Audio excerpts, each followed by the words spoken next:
बिस्मिल्लाहिर्रहमानिर्रहीम। फरमान मुस्तफ़ा सल्लल्लाहु तआला अलैहि वसल्लम, बेशक बरोज़ क़यामत लोगों में से मेरे ज़्यादा करीब तर वो होगा जो मुझ पर ज़्यादा दुरूद शरीफ पढ़ेगा। सल्लु अल हबीब।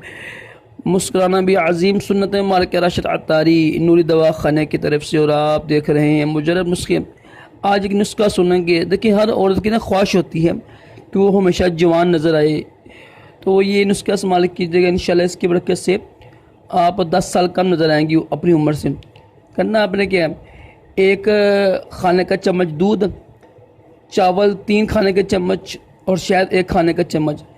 चावलों को उबाल लें, उसका पानी अलग करके ना, जिसे वो क्या कहते हैं ना, पिच कहते हैं, पिच, उसमें दूध और शहद मिला लें और इसको पेस्ट बना के चेहरे पर लगाएं। 10 मिनट के बाद चेहरा धो लीजिएगा। इंशाल्लाह चंद ही दिनों में आपका चेहरा यानी जवान हो जाएगी इंशाल्लाह। आप सल्लु अल हबीब।